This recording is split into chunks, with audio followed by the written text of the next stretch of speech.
Morning, everyone, and thank you for joining us again, the third time in this ICP Alley series of webinars. This morning, I'm joined by another great panel, some familiar faces that you've seen if you have been catching our webinars in the past 3 or 4 weeks, and then a new face from Glass Expansion for this series. So, without further ado, I'm going to go ahead and go through some housekeeping items before we get kicked off.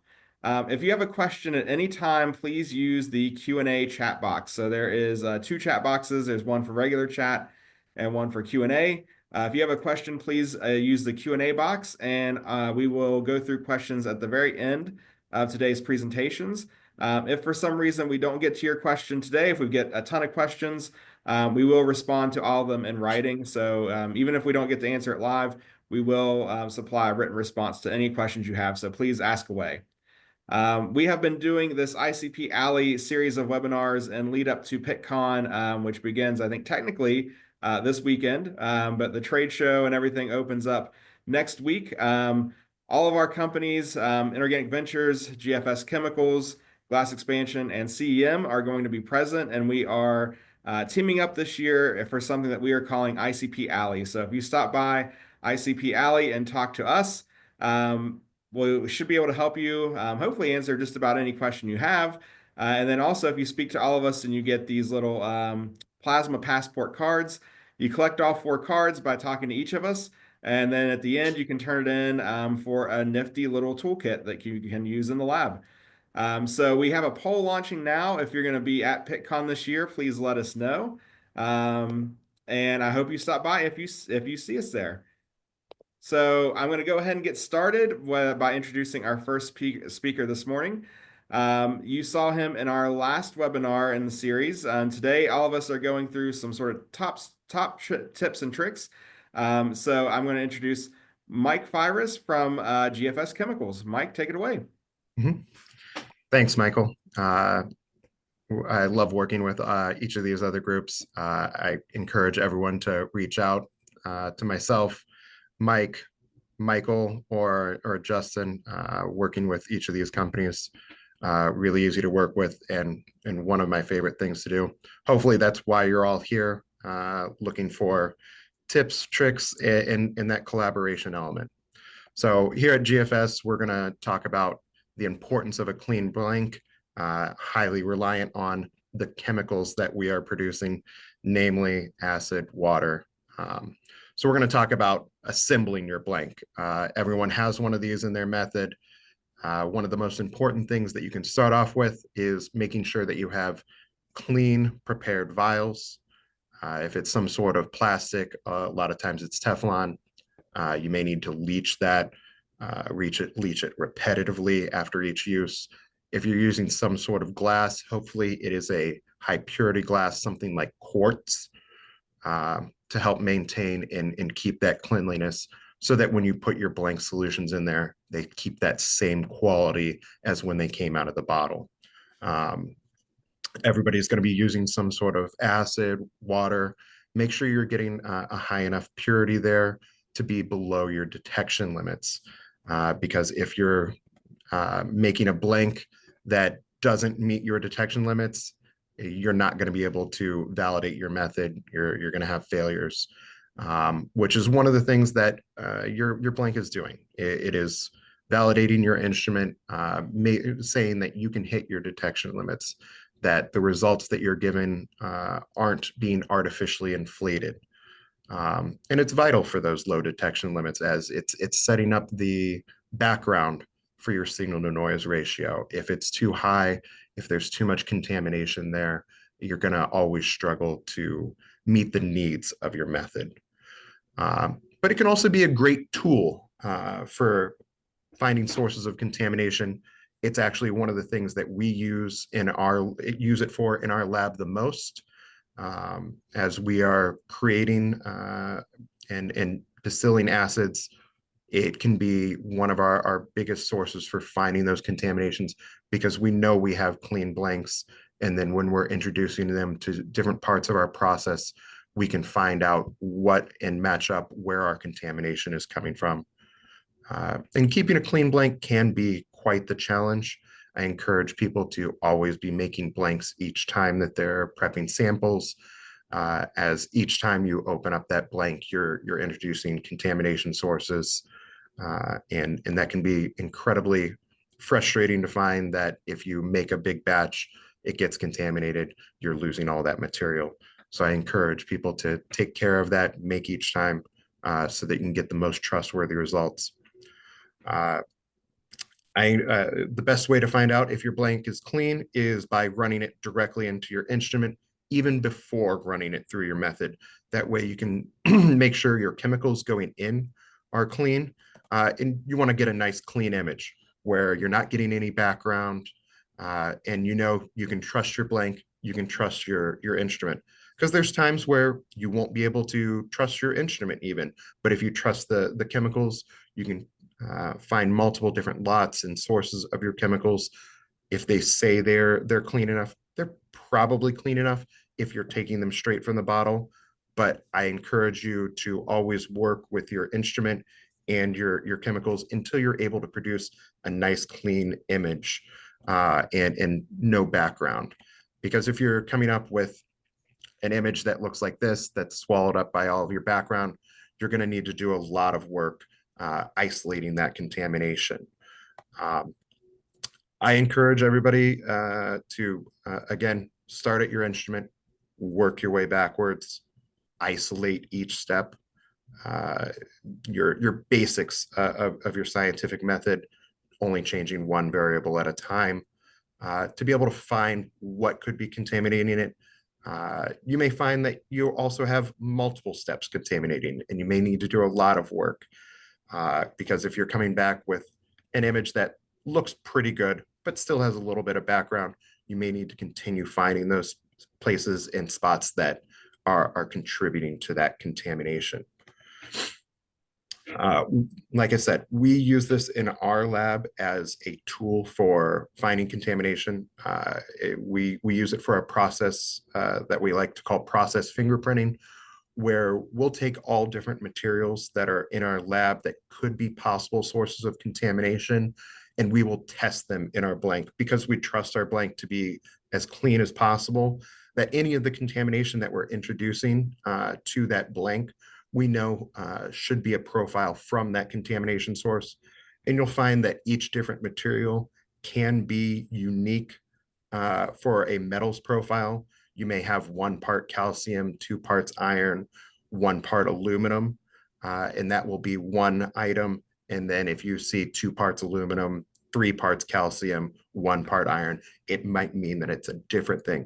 So I would become familiar with the materials in your lab, the basics of what metals profile are going to come out of them, so that if you do see contamination, you can start skipping steps and hunt down and isolate those steps early to confirm that that is what is contaminating your samples, your method, whatever you may be testing and isolating. You'll see here at the bottom, our example here is gloves. It's one of the things that is, I think, overlooked a lot in people's methods. I encourage people to rinse their gloves, as a lot of these elements are pretty common on gloves. And all of these values basically get reduced by about 60% when you rinse off the surface of those gloves. That can be a very common place that you get little salts and things, or soaps that were on those gloves flake off and get into your samples pretty easily, or maybe you accidentally touch the inside of your labware. And trust can be everything. You want to be able to trust that blank, trust your instrument, and you want to be vigilant about your method and your labware. Always be cleaning it.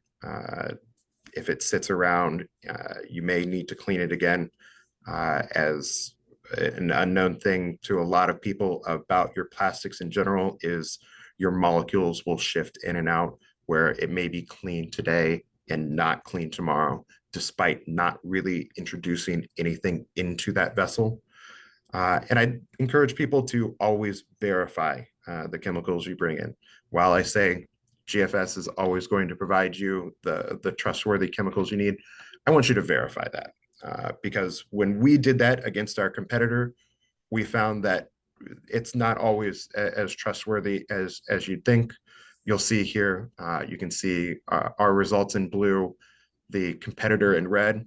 While yes, a lot of people would be upset by calcium and aluminum being significantly higher than what we have, and especially significantly higher than the specification laid out there with the green dashes. But what I want to warn people about is those yellow dashes there are actually the result that they list on their C of A, which is where some of those trust issues can be formed. I encourage you to try out and find your best use, best source of materials, because if you're not trying it, you're never going to truly know how it works in your lab. If anybody has any questions, you can always reach me directly at mfires@gfschemicals.com.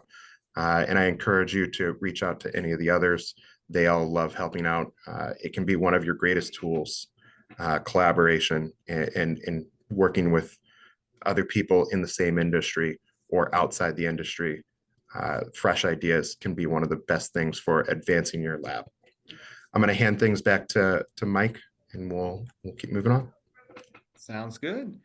All right. Well, thanks, Mike. Next up, we're going to change the order a little bit. Michael Howe from CEM is having a little bit of technical issues. So, Justin, I'm going to see if you don't mind going next. No, you'll just have to give me a second, make sure that I'm sharing my presentation properly, but I am ready. So All you'll right. just need to confirm with me. Yep. So next up, we are going to have Justin Masson from Glass Expansion. And again, we're just going to review some top tips and tricks. And it's looking good, Justin. And Mike, yeah, you can. It's not the presentation view, correct? It's the view you want to see. Yep, you're looking good. Great. All right, thanks, Mike, and thanks again for everyone for joining us. I'm Justin Masson. I'm the sales manager at Glass Expansion. We do sample introduction accessories and consumables for ICP and ICP-MS. And today I'll just give a little rundown of some of the top tips and tricks that we've come across through daily technical support over the years, just to help maximize performance and minimize downtime. Some of them might be simple, some of them you may have overlooked, but it's good to just keep these 5 in the back of your mind.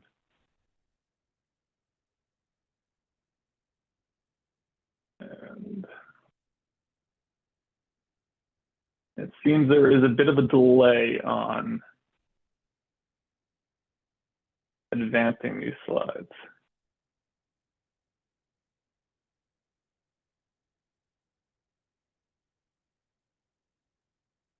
Yep, we are still seeing your title slide. Yeah, I've advanced the slide, but now I've not had this issue before. Well, let me restart this presentation very quickly. Sure thing. See if I can get this working.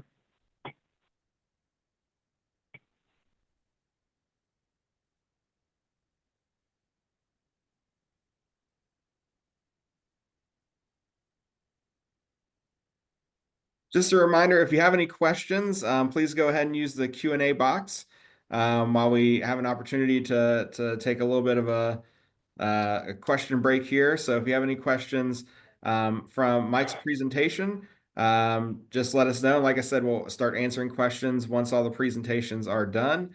And like I said before, if we run out of time, we'll make sure to give you a response in writing as well. So I think last time we had maybe an additional 20 questions or so that we sent responses to out in writing. So yeah, don't be shy about submitting any question you have. We've got a great group of people here today that can give you some good advice.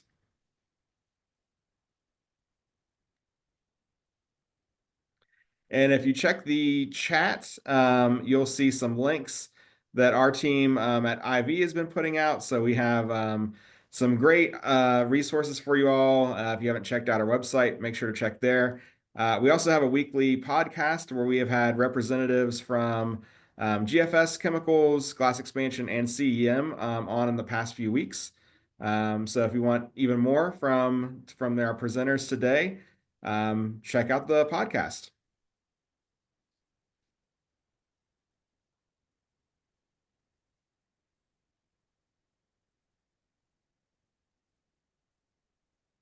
All right. So Justin, it looks like it's advancing slides now. I'll turn it back over to you.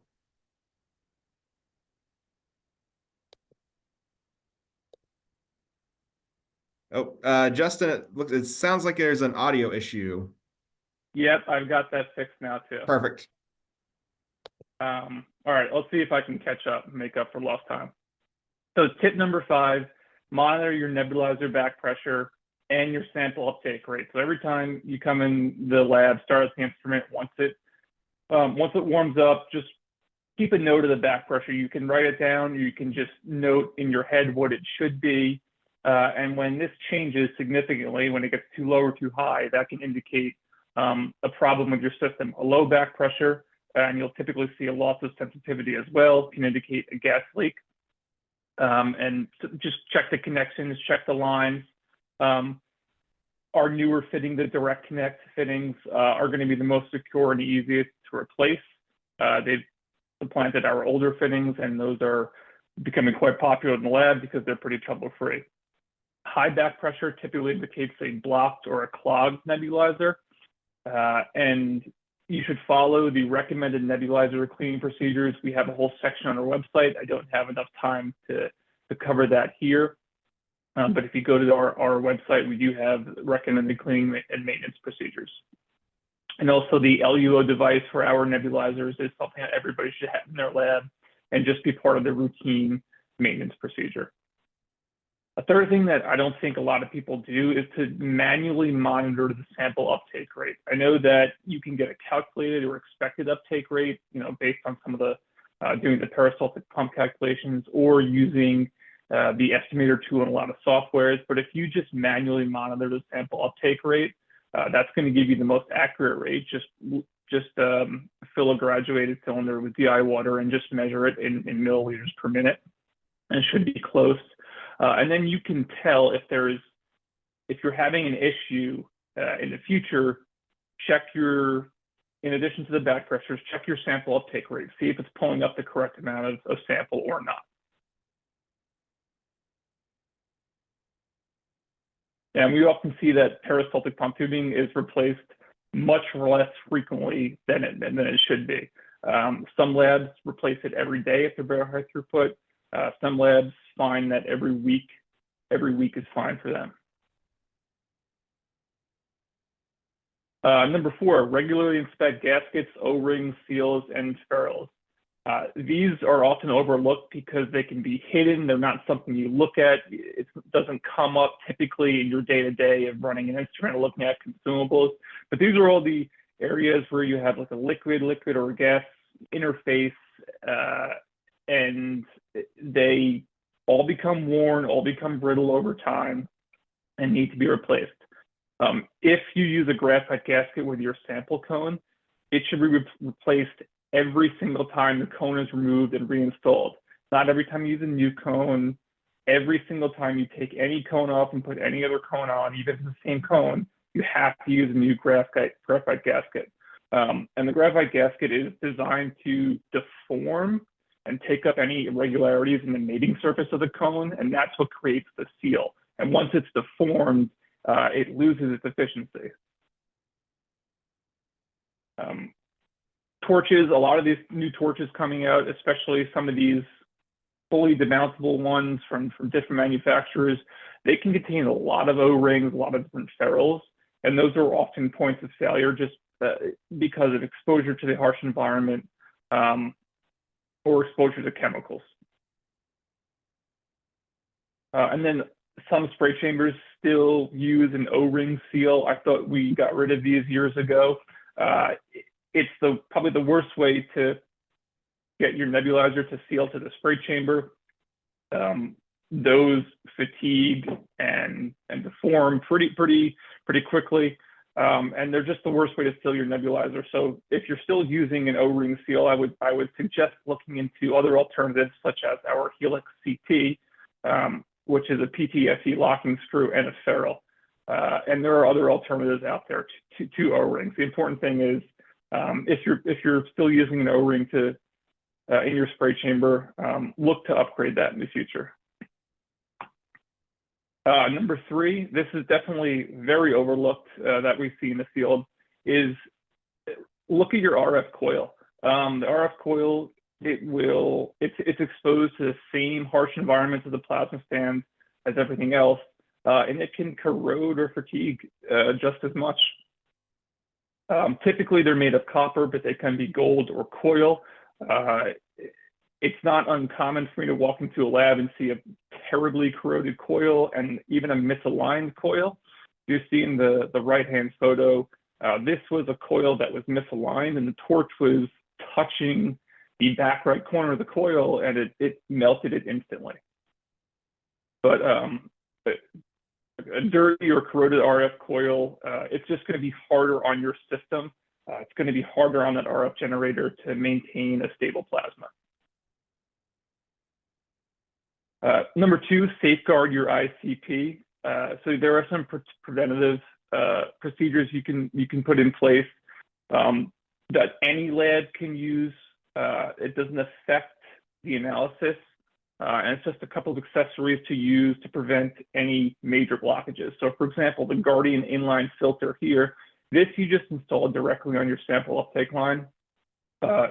Commonly the auto sampler probe tubing. So you would just snip that capillary tubing, install this in there, and you've got a reusable filter block. So it's a 120 micron degree filter. It's just going to stop anything that gets into your sample line before it reaches the nebulizer, where a lot of times it can become irreparably blocked. Typically, this is because you might have undigested particulates in your samples, or if you have an auto sampler that is open to the environment, it's not enclosed, you might get things falling down. You know, if you have a drop ceiling, something like that, that can usually drop some particles in your sample tube that you don't even know about until it clogs your nebulizer. Another thing is the Guardian inline non-return gas filter. So we have a filter for the sample line, also a filter for the gas line. And this is because if you, at the end of the run, especially if you're automating a run where you just have it go through a shutdown procedure when you're not there, when everyone goes home, there can be liquid left in the lines, especially if the auto sampler probe is left down in the rinse position. And sometimes you get a siphoning effect through the gas line, through the nebulizer back into the instrument. But typically there aren't a lot of things that go wrong inside an ICP instrument. That's why we focus so much on sample introduction, because that's where about 98% of problems have. But usually if there is a problem within the instrument, it's always the gas box. That's like the one service issue inside the instrument that goes wrong. So this is just one little step you could take to prevent any of that happening.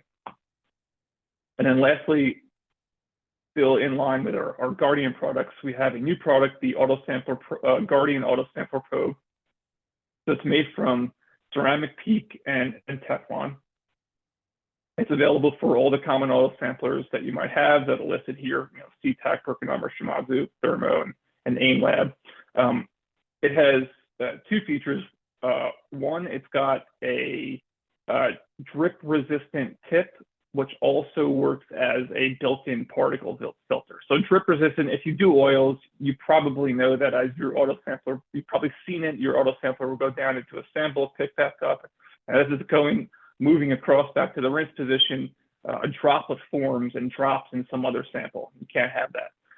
And in addition, it has a built-in filter, which is sort of self-rinsing. So if a particulate can get through that filter, it's going to go through the problem just fine. If it can't get through the filter, once that probe goes down into the rinse solution, it comes right off. And lastly, this one may seem obvious, but optimize your sample introduction system. I think the most common problem we have when somebody calls in and says they're having an issue, it's because they're either using the standard configuration that came with the instrument, which is just not correct for their matrix. They inherited this system and they were using something that somebody else had thought was correct. But the point being, typically, what comes with your system is not best for your application. So I talk a lot about optimization and optimize, but that can mean a lot of different things. What it really means is what do you need to get the best performance for your application, and what do you determine is the best performance? Do you need the most sensitivity? Do you need the most improved precision? Do you not care so much about sensitivity because you have a lot of wiggle room there? And what you really care about is robustness. You want this instrument to run through 3 shifts, day in, day out, and you don't want to have to constantly take the nebulizer off to clean it, or because of a clog or something like that. Do you have low volume samples? Are you looking for speed, absolute speed? You've got hyper clean samples, but you just need the fastest possible way. These are all considerations to take when determining what the best sample introduction system is for your ICP or ICP-MS. Like I said, it's unique to each lab. So please come visit us at ICP Alley at Pittcon. All of us are going to be in the same area. Bring your problems, bring your requests, bring your application, and we will help you figure out what's best for you. So I think I got through that pretty quickly, and I will stop sharing and let Mike take back over. All right. Thanks, Justin. Next up, we have Michael Howe from CEM. He's going to talk to us about some tips and tricks for digestion.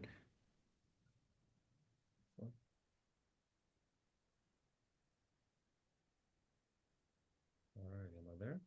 All right. All right, guys. Sorry for the delay there. I did have a little bit of a technical issue. So we're going to go ahead and jump into this. These are some very simple things to improve your sample preparation and getting samples pre-digested and then also into a more fluid state. So let's go ahead and get started. So the first thing I want to talk about is the pre-digestion at room temperature. And what this does is this allows for some of the sample to safely evolve the reaction gases prior to capping. And this, essentially is less pressure for us to manage during the digest. And we know that in a closed vessel, temperature is king for the digest and pressure is a byproduct. So let's manage it properly. And if we can evolve some of those gases in the early stages before we seal the vessel, it'll be a better and safer digest.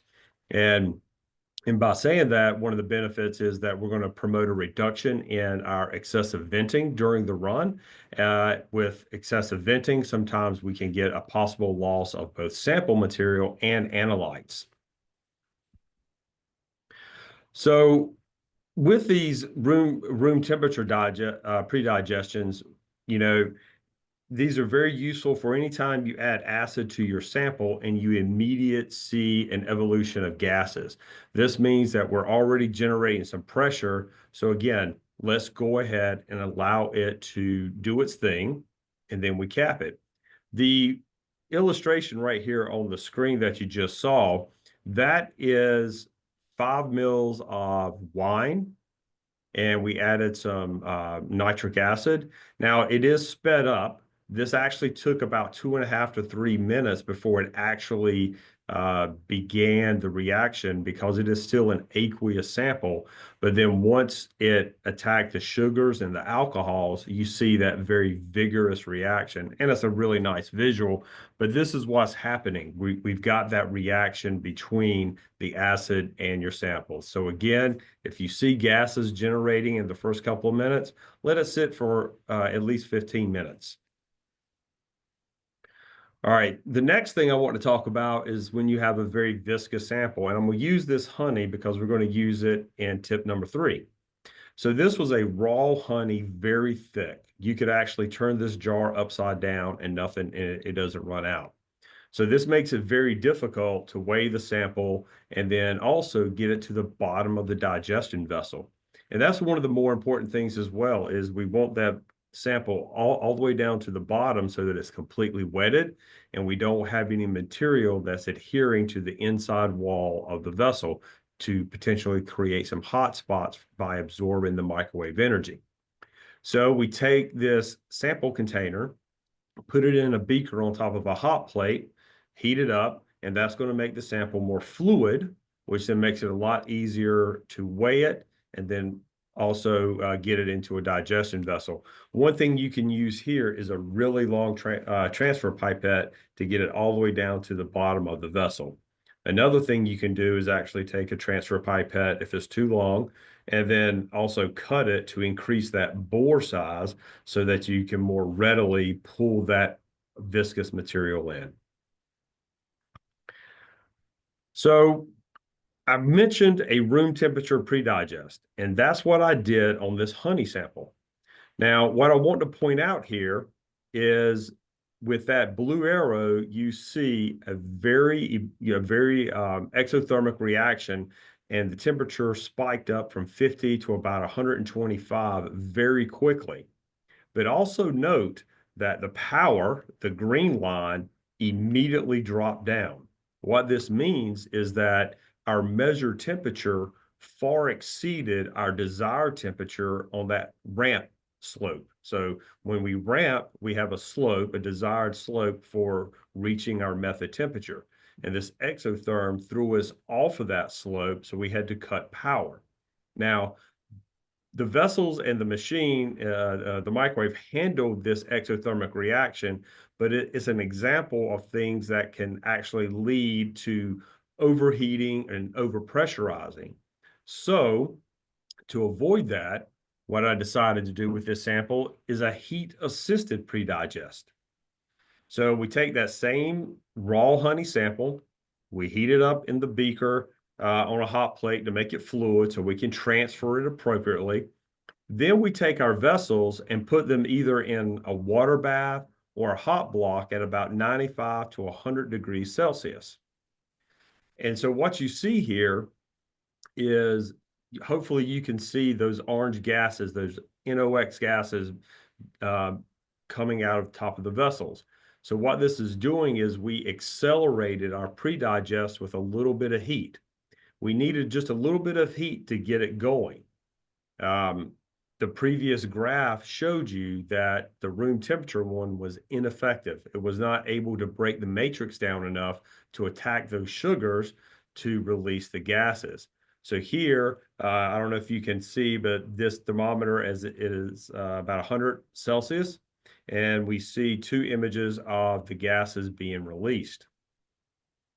So for comparison, after the heat-assisted pre-digest, look how smooth that red line is. That is our temperature curve. That's our desired slope, and we are just riding that line nice and easy, and we don't have that huge exothermic spike because we took the extra 15 minutes to do this heat-assisted pre-digest. It may be a little bit longer because after you do heat it up, you do need to let them cool back down before you seal them up and put them in the microwave. So again, a heat assisted is very good for this. And a couple of other scenarios, now that I'm thinking about it, this is really helpful, is sometimes you have samples that may have some solvent inside of the matrix. And solvents and acids don't typically play well together. So this is a really good opportunity to do either a room temperature or even this heat-assisted pre-digest to help drive those solvents out as well as some of your really low viscosity distillates. You can do some of these heated pre-digests as well to really get some of those carbons out and get it and start breaking up the sample and generate a lot of gas safely. So the last example of doing a pre-digest is we've talked about getting rid of gases, both room temperature and heated. Now, another reason to do this for this example is a fish oil capsule. So fish oil capsules are in that gelatin capsule material with your about, anywhere from 500 to 700 milligrams of fish oil inside. Well, one of the things we want to avoid is just putting that whole capsule in there. It heats up, acid starts to boil. Well, the fish oil is still safe inside of that capsule. So if that fish oil hits that boiling acid, you're going to have a flash and a very big exothermic reaction on top of a huge pressure spike. So one thing that we did to avoid that, now we had to use our highest pressure vessels called the iPrep in order to accomplish this because it still generates a ton of pressure. We take our fish oil capsule, put it in the bottom of the vessel, and we add 2 mils of hydrogen peroxide, and we let that sit for 15 minutes. Peroxide is a really good oxidizing agent at room temperature. And so what it did, it started to attack that shell and break it apart. So at about 15 minutes, we start to see the gelatin shell come apart and some of the oil being released. Then we added our nitric acid and then let it sit for another 15 minutes to let it start to mix up and generate some gases. You could even do a heat assisted here to accelerate that gas generation if you would like. And it's probably something that we should have done with this example. So after we digested it at 220 degrees C, we had a very safe digest and a quality solution for the ICP analysis. And so this is just a summary of what we just did. By combining the two pre-digestion steps, we broke apart that gel cap and released the oil prior to heating it up with acid. This is a safety thing to avoid those huge temperature and pressure spikes. In each reagent, the peroxide was for 15 minutes, then the nitric was for another 15 minutes. Now, just like it's stated here, a lot of these capsules vary in their thickness and the amount of fish oil. So, your experiment may vary on times. So this is also where you would definitely reach out to us and contact us at our support email for assistance or give us a phone call. We have 4 chemists here who that's our job, is to assist you guys with your sample preparation needs. Also visit the interactive periodic table at Inorganic Ventures, full of really good information with solubility and then OES and mass spec information for your specific elements.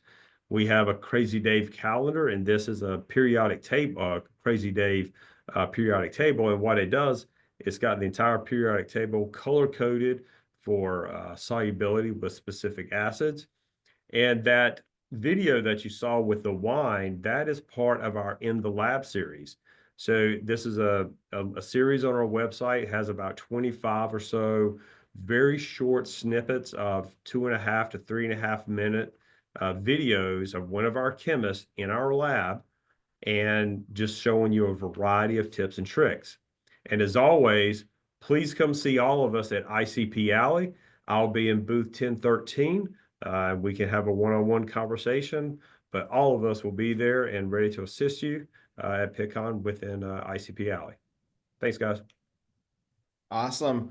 Well, thank you. And I'm going to go ahead and finish us off today with the presentations.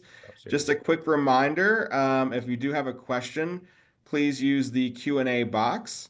I'm going to, let's see, I think Howie, if you can. Yep. Yep, perfect. So yeah, if you have a question, please use the Q&A box. That is going to go right to us, and then we will answer your questions right after this presentation. So I believe if everything is looking good, you should be seeing the title slide, and we'll get going through some tips for stabilizing working standards. So go back one slide. There we go. I just want to mention first stability versus compatibility. So a lot of times what folks will say is, oh, their working standard isn't stable, where it might be more of a compatibility issue than a stability issue. So just defining the term stability versus compatibility. We like to think of stability as an actual chemical reaction process.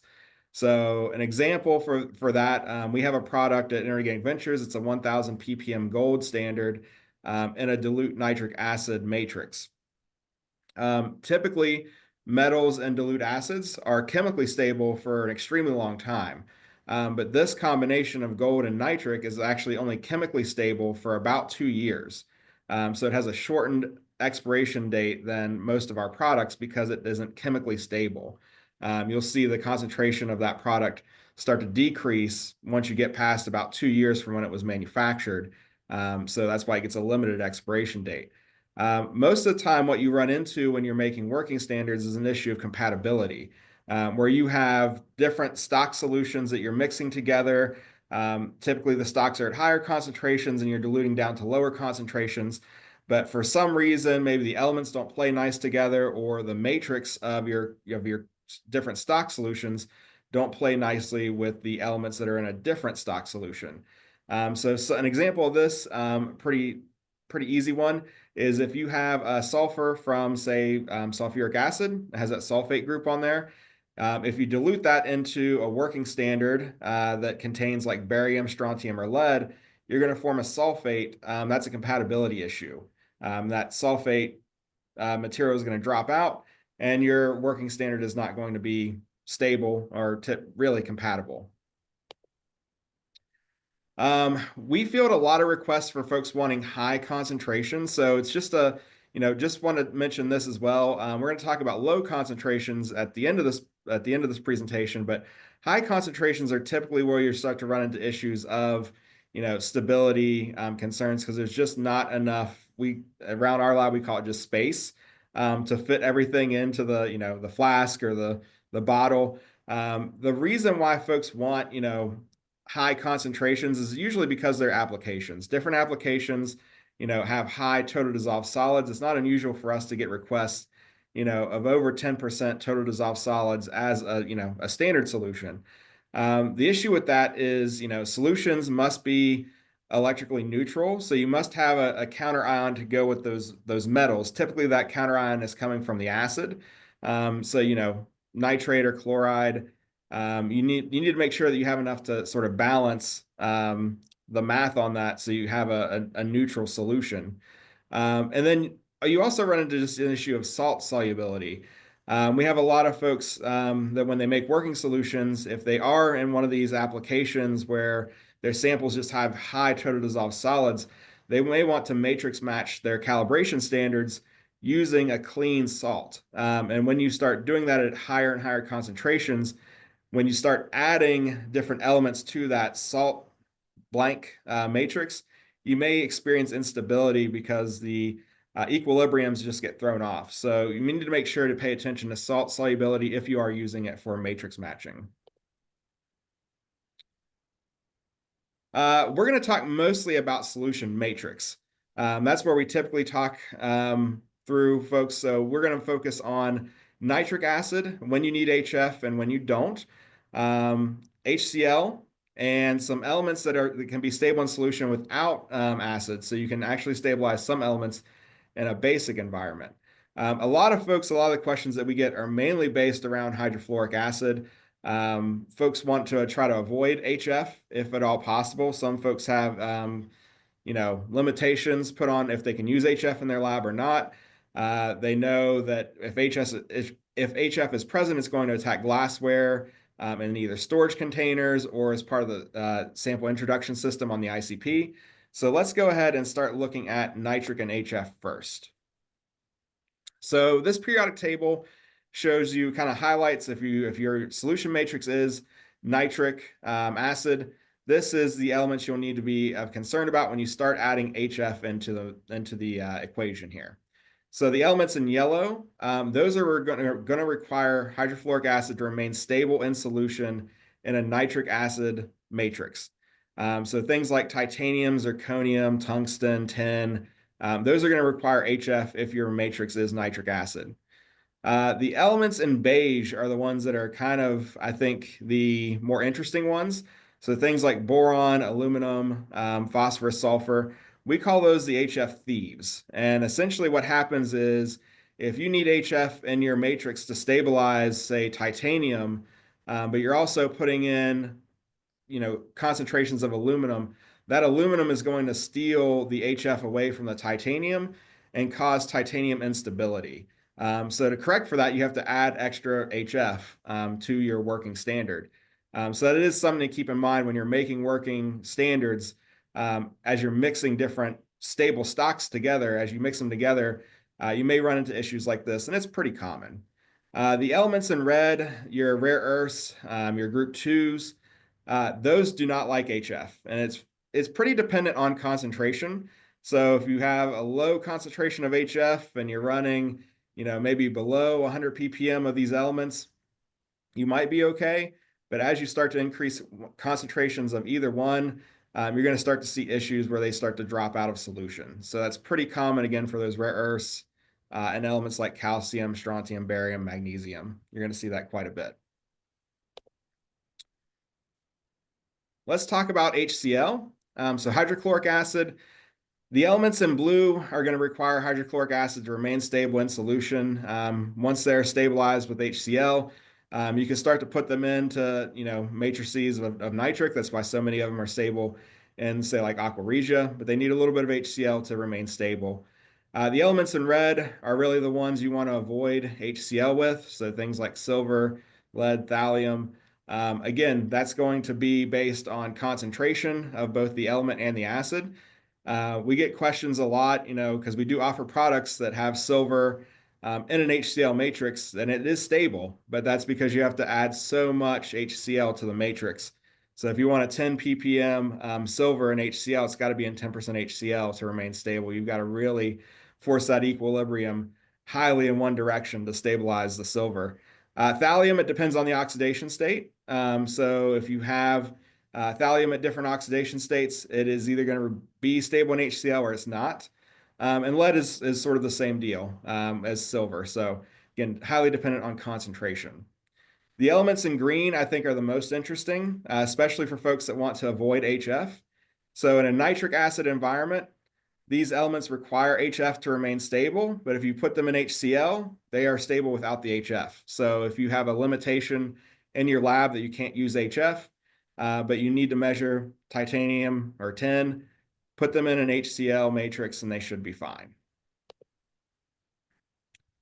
And then lastly, here we have the elements that are going to be okay without acid at all. You can be stabilized in a basic environment. So things like boron, arsenic, they'll be fine in a basic environment. Bromide and iodide, they're not going to be stable in an acid environment, so they need to be basic. And you can use things, sodium hydroxide, ammonium hydroxide. The TEA on this slide is triethanolamine. That's something that we use to stabilize these elements pretty frequently. Also wanted to point out again, the elements in purple are kind of interesting. Again, if you want to avoid HF, because silicon, molybdenum, and tungsten can be stabilized in a basic environment without HF. So again, if you have a limitation on HF, but you need to measure those elements, you may want to look at, is a basic matrix going to be compatible with your application? There are, of course, some troublemakers.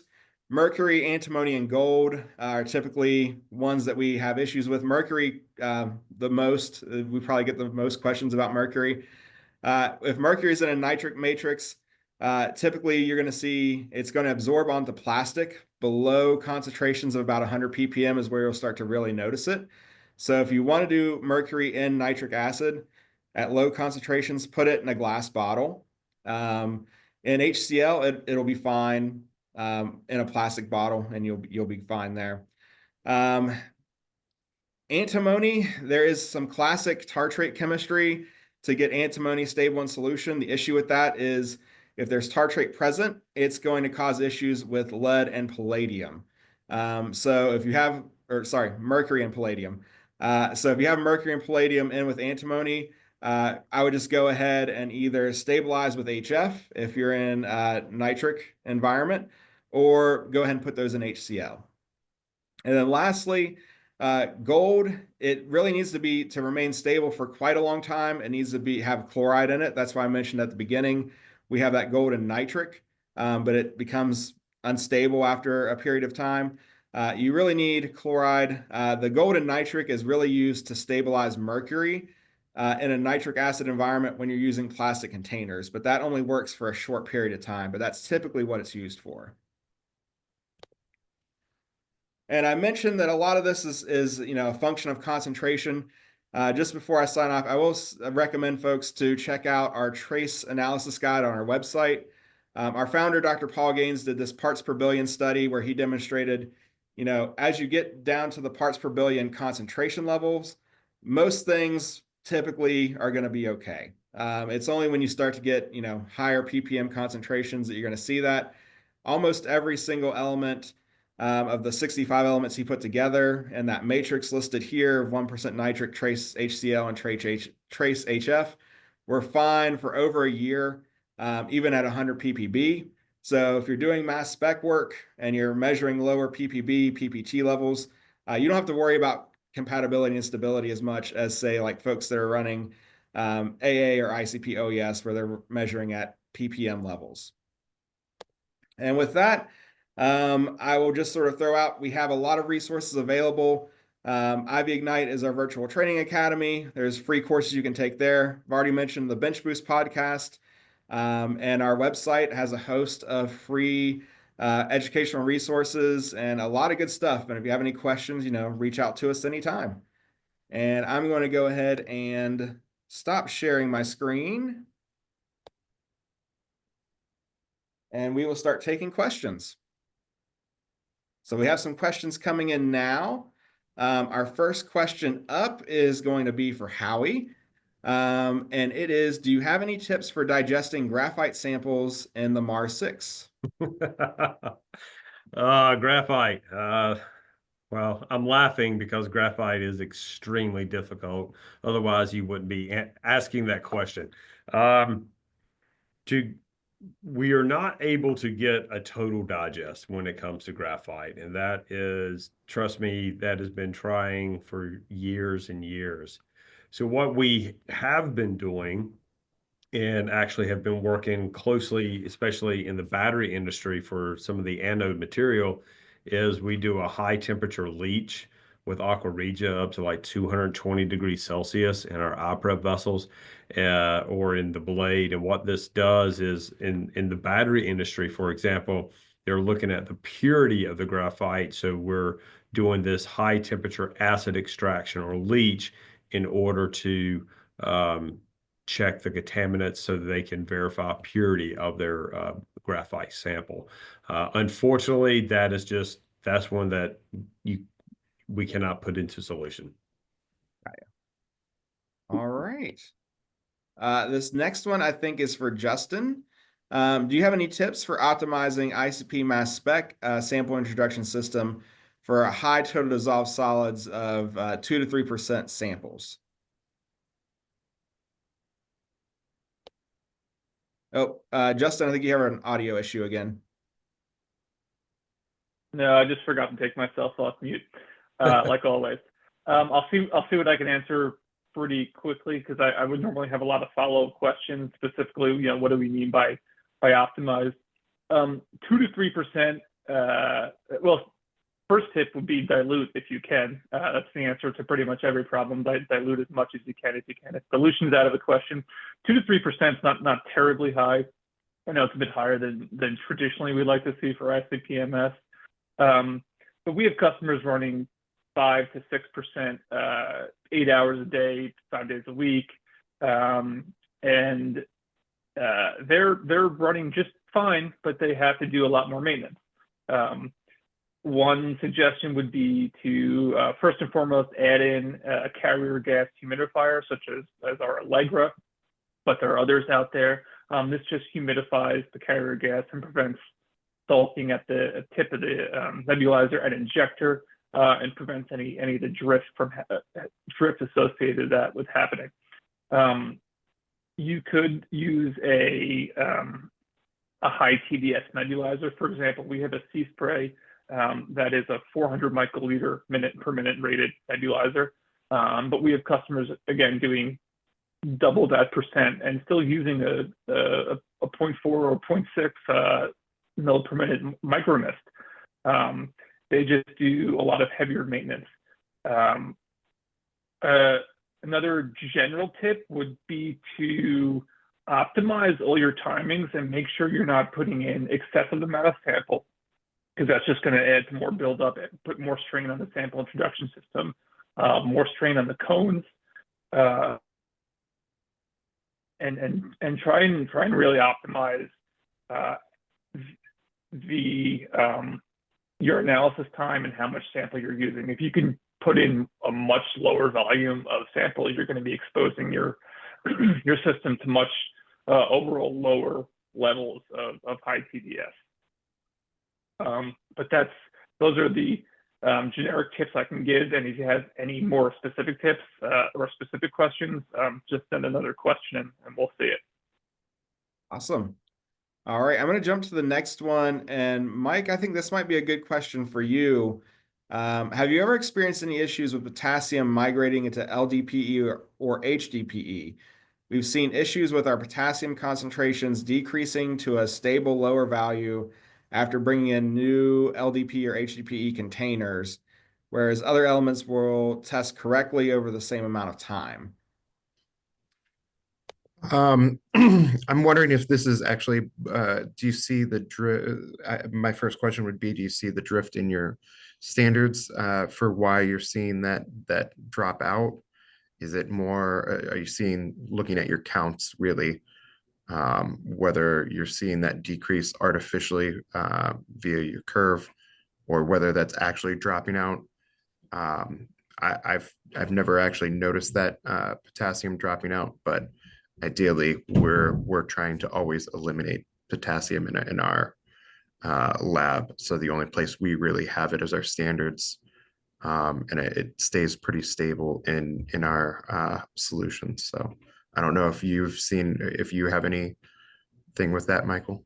Yeah, usually what we've seen in terms of, some of the more common contaminants like potassium, and it's not clear in this question if it's a one container that's being reused over and over, or if it's like a new batch of, bottles or tubes or something. But typically when we have like calibration standard vials or something that we'll typically reuse, we leach them, and then over time you might see some things continue to leach out until they finally they level off.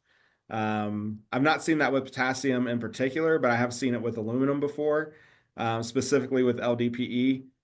You will see, even though we have a pretty good leaching process, if you're looking at very trace levels, I have seen aluminum leach out of LDPE over time to eventually kind of level off. But we're looking at real trace concentrations in that case. All right. The next question here, I think this might be a good question for Howie, you, and maybe Mike. Let's see if I can find it again. Which vials would you recommend after digestion? Okay, I'll go ahead and take that. Well, we typically will just use what is the name of those?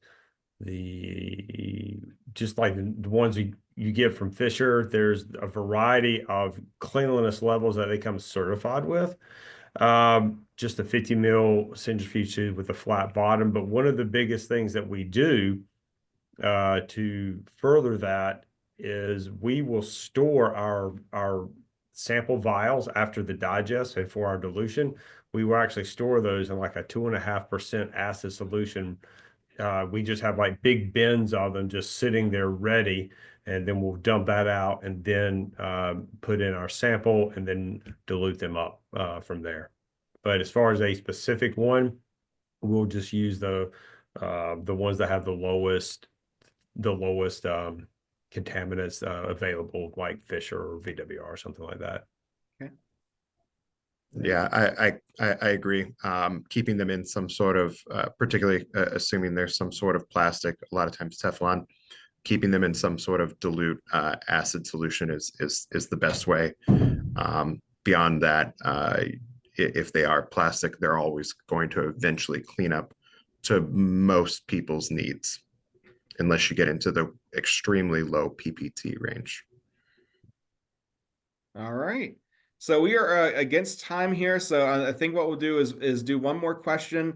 And Justin, I'll give you some prep. I think this one might be for you, but anyone can jump in on it. And then for any attendees, if you still have any questions, please feel free to submit them in the chat while we answer this last one, and we will make sure to answer them in writing. So this last question for today is about optimizing sample. How can we optimize sample preparation for high pH samples to achieve better precision in OES when analyzing copper with or without nitric acid? So this actually might be a good question for Howie and Justin. Yeah, I would have to think about that. There's a lot going on there because we're dealing with possibly some sort of bench chemistry involved, and then in addition to sample introduction. So we have a high pH. Honestly, I think we would need more information, such as what is the exact sample matrix, and then not just what chemicals are used, but are there other things in there for particulates, solids? I don't know what we're using here and what could be causing the precision issues. Yeah. Again, is it a chemistry issue, or is it a physical interference issue, or something physical with the sample introduction system? Yeah, I would definitely go along with that. And the only thing would be is like if we would, depending on the matrix and how complex it was and all the other components, is it something we could get away with a more dilute acid in order to do the digest? Would there be anything post digest to treat it, to prepare it for sample introduction without compromising the analyte recovery? So we would definitely need a lot more information and specifics on the composition, and then we can then work on a way to possibly help with the introduction, because it could be chemical, it could be physical as well. Yeah, if the person who submitted that could send more information in, you have a good way to contact each of the presenters. And if you want to send it in to Inorganic Ventures, we'll make sure it gets sent out to everyone on the panel. I would just say when it comes to running more basic samples on OES, some of the tips that we've seen, some that Justin sort of touched on in his presentation with the different filters that are available, especially if you're using some sort of hydroxide to pH fix your samples. There is a possibility you might have more small particles from just common contaminants like iron that might be present in your sample that might end up clogging a nebulizer. So look into that. Try to run, a basic rinse solution as well. Try to keep the system, kind of seeing the same matrix throughout. And we found that that's a little bit beneficial for improving our precision when we do measure samples that have a more basic pH.